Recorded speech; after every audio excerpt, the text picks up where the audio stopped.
Les paramètres contiennent l'information de tous les éléments d'un modèle. Ils permettent de définir et de modifier les éléments ainsi que de communiquer ces informations sur le modèle, dans des étiquettes ou des nomenclatures. Il existe plusieurs sortes de paramètres et chacun ont leur spécialité et leur utilité.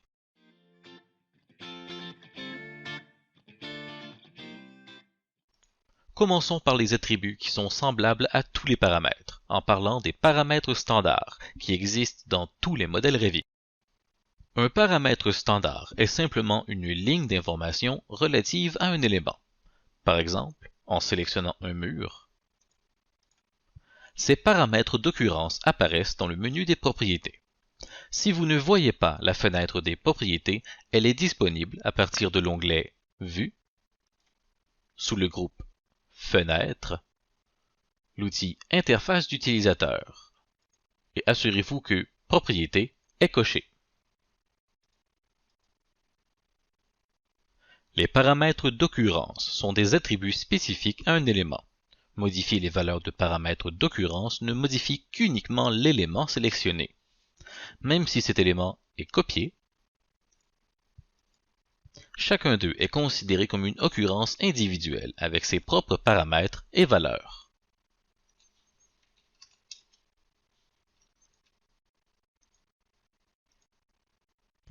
Les paramètres de type, eux, ont un impact plus large.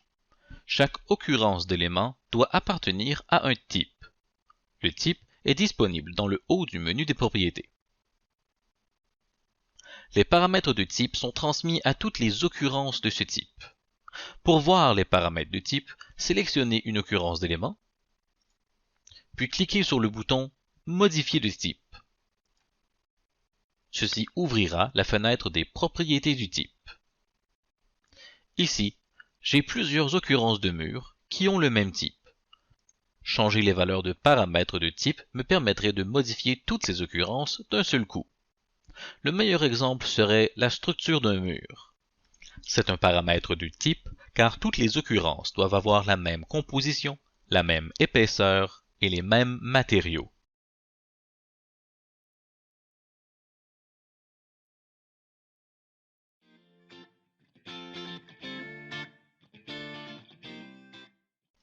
Si vous souhaitez entrer de l'information dans une occurrence ou un type d'élément, mais qu'aucun paramètre existant ne répond à vos besoins, il est possible de créer les vôtres. La première façon est à l'aide d'un paramètre de projet. Les paramètres de projet sont des paramètres qui sont uniquement accessibles dans le modèle où ils ont été créés, ce qui veut dire qu'ils peuvent figurer dans les nomenclatures, mais pas dans des étiquettes, puisque cela demanderait que le paramètre soit accessible par une famille. Pour créer un nouveau paramètre de projet, dirigez-vous vers l'onglet « Gérer » sous le groupe « Paramètres », l'outil « Paramètres de projet ». Le menu des paramètres de projet apparaîtra. Ici, une liste de tous les paramètres qui ont été créés par des utilisateurs sera affichée. Pour en ajouter un, cliquez sur « Ajouter ». Dans cette fenêtre, vous devez décrire où votre nouveau paramètre va vivre et quel type d'information il contiendra. Dans la section « Type de paramètres », choisissez « Paramètres de projet ». Dans la section « Catégories », vous trouverez une liste de toutes les catégories du modèle. Vous devez cocher les catégories dans lesquelles votre paramètre sera contenu. Il est possible d'en choisir une seule ou plusieurs. Dans mon cas, j'aimerais un nouveau paramètre de mur. Maintenant, dans la section « Données de paramètres », décrivons le type de valeur. Dans cet exemple, j'aimerais créer un paramètre de mur qui contient de l'information sur l'indice de transmission du son, ou ITS, du mur. Commencez par nommer votre paramètre. Donnez-lui un nom clair et concis.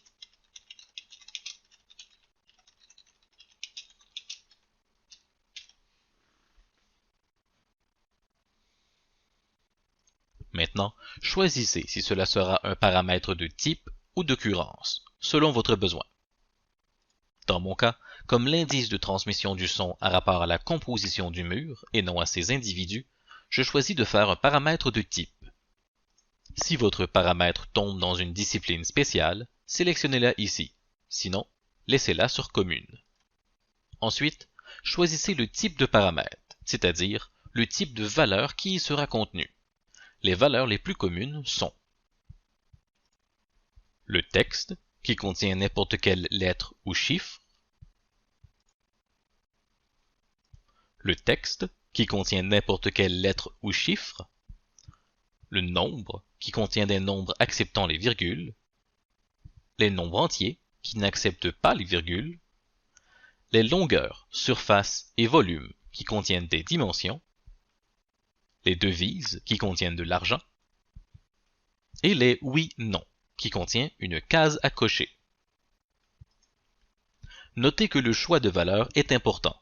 Une fois décidé, il n'est plus modifiable. Et il n'est pas possible de mélanger les valeurs et entrer du texte dans un paramètre de nombre. Comme l'ITS est habituellement un chiffre sans virgule, je choisis nombre entier. Puis, choisissons le regroupement. Celui-ci indique à quel endroit le paramètre va être classé dans les fenêtres de propriété. Celui-ci peut être changé plus tard, donc je le laisse sur Autre pour l'instant. Si vous le souhaitez, vous pouvez aussi ajouter une description à votre paramètre pour en expliquer la raison d'être, à l'aide de l'infobulle. C'est le texte qui apparaîtra quand votre curseur repose sur le paramètre.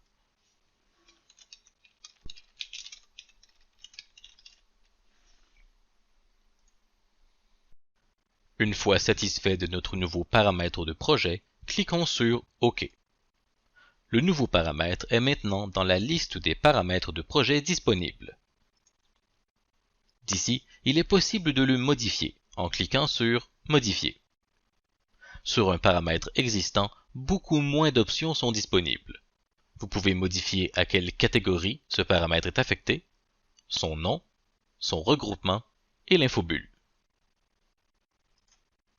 Il est aussi possible de supprimer un paramètre de projet, mais attention, supprimer un paramètre supprime aussi toutes les valeurs qui ont été entrées. Ne supprimez un paramètre que si vous êtes certain qu'il n'est inutile pour tous vos collègues. Allons maintenant voir notre paramètre qui habite dans le type de mur, sous le groupe Autre.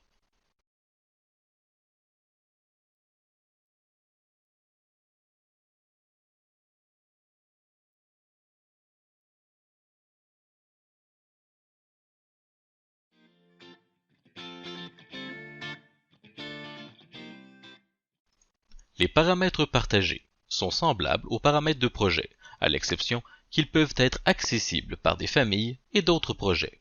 Et donc, les paramètres partagés peuvent être utilisés dans les étiquettes, ou même pour pousser de l'information dans une famille. Par contre, cette flexibilité vient avec un peu plus de complexité. Afin de pouvoir être accessible par plusieurs modèles et familles, les références de paramètres partagés ne doivent pas habiter sur les modèles. Ils sont plutôt créés dans un fichier externe de format texte. Pour créer un paramètre partagé, rendez-vous dans l'onglet Gérer, sous le groupe Paramètres, puis Paramètres partagés. Ceci ouvrira la modification des paramètres partagés. Cette fenêtre est une représentation de l'information contenue dans un fichier texte. Si, comme moi, ce fichier texte n'existe pas, nous pouvons en créer un à l'aide du bouton Créer. Dans l'explorateur, dirigez-vous vers une location sur votre réseau qui est accessible par tous vos collègues et nommons-le Paramètres partagés. De retour à la fenêtre des modifications. Avant de créer un paramètre, nous devons créer un groupe, qui n'est rien d'autre qu'une façon d'organiser vos paramètres partagés. Créons un groupe pour les portes. Vous pouvez créer autant de groupes que vous le voulez, mais essayez de garder des concepts assez larges, comme des noms de catégories. Une fois créés, entrons dans notre groupe à l'aide du menu déroulant. Puis, créons un nouveau paramètre avec le bouton Nouveau de la section Paramètres. Vous reconnaissez probablement ces options. Inscrivez le nom du paramètre, choisissez sa discipline, son type, et entrez une description si vous le souhaitez. Une fois choisis, ils ne seront plus modifiables. Faites donc attention d'y entrer les bonnes informations du premier coup. Une fois satisfait, cliquez sur OK. Notre paramètre apparaît maintenant dans la liste sous le groupe des portes. Vous pouvez revoir les propriétés que vous venez de créer à l'aide du bouton Propriétés du groupe Paramètres. Notez qu'ils sont gris et non modifiables. Vous pouvez aussi changer votre paramètre de groupe à l'aide du bouton Placer dans ou supprimer votre paramètre. Mais attention, supprimer le paramètre supprime aussi toutes les valeurs qui pourraient y être associées.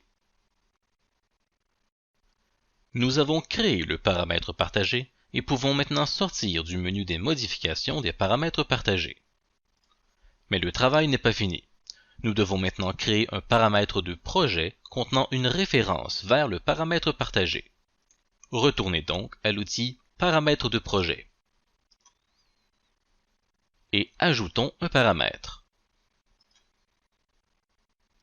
Sous les types de paramètres, choisissez Paramètres partagés, puis cliquez sur Sélectionner pour aller choisir un paramètre partagé.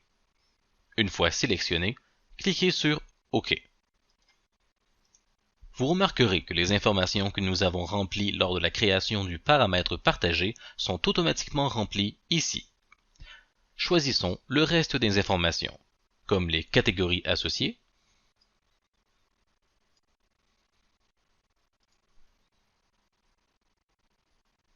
et si le paramètre est de type ou d'occurrence. Notez que si vous créez un paramètre d'occurrence, une autre option est disponible.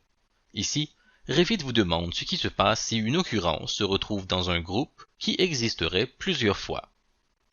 Si les valeurs sont alignées par type de groupe, les occurrences auront la même valeur de paramètre, alors que si elles peuvent varier en fonction de l'occurrence du groupe, chacune des occurrences, même si elles sont dans un groupe copié, auront des valeurs individuelles. Dans le doute, laissez-le sur le premier choix. Une fois satisfait, cliquez sur OK, puis OK. Vous venez de créer un paramètre partagé. Pour voir comment l'utiliser dans une étiquette, regardez le vidéo sur les étiquettes.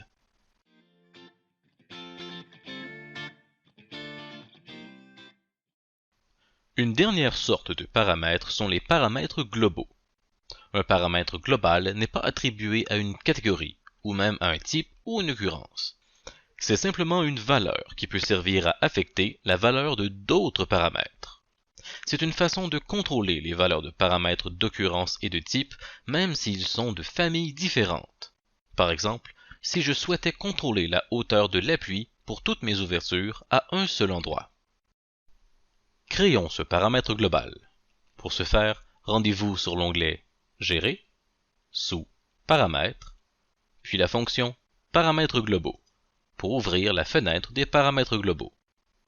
Tous les paramètres globaux que vous créez seront listés ici. Pour en créer un, utilisez l'icône Nouveau. Donnez un nom à votre nouveau paramètre. Assignez-lui une discipline, un type, un regroupement et possiblement une description. Puis cliquez sur OK. Puis, assignons une valeur à ce paramètre. Maintenant, vous pouvez appliquer cette valeur à des occurrences ou des types dans votre projet. Si vous souhaitez appliquer la valeur à un élément, sélectionnez-le. Puis, trouvez le paramètre que vous souhaitez remplacer. Cliquez sur le petit bouton gris à droite de la valeur pour ouvrir le menu de sélection des paramètres globaux et choisissez votre paramètre. La valeur deviendra grisée car elle est maintenant contrôlée par le paramètre global. S'il est changé, tous les paramètres associés changeront aussi. Par exemple, faisons la même opération pour nos 3 autres fenêtres. Puis, allons modifier notre paramètre global.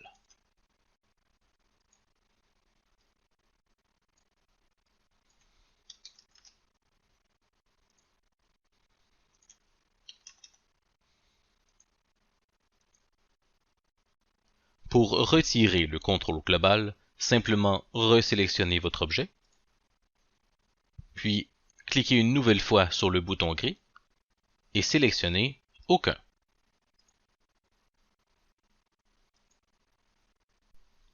Pour les paramètres globaux de longueur et d'angle, il est possible de les associer à des dimensions. Pour ce faire, sélectionnez une dimension. Dans le menu contextuel, sélectionnez le menu déroulant sous Libeler et choisissez votre paramètre. En choisir un forcera la cote de cette dimension. Vous pouvez aussi directement créer un paramètre global à partir d'une cote. En cliquant sur le bouton « Créer un paramètre » à droite du menu Libeler. Vous aurez peut-être remarqué une autre option des paramètres globaux, le paramètre de rapport. Lui, inverse l'utilité du paramètre. Au lieu de pousser sa valeur vers des paramètres, il prend la valeur de paramètre.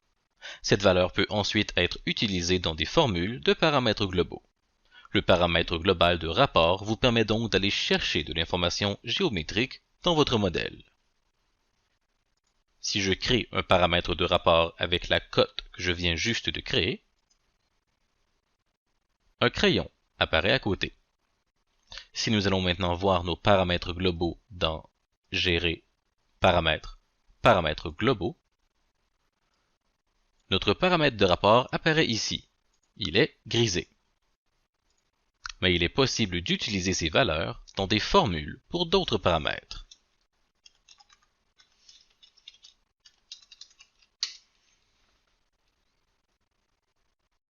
Un bon exemple d'utilité de paramètre global serait si un projet avait des angles précis et incongrus, mais que tous les éléments devaient avoir le même angle. Ce serait possible d'entrer cet angle une seule fois dans un paramètre global et d'appliquer cette valeur aux cotes angulaires de tout le projet, assurant l'orthogonalité de tous les éléments.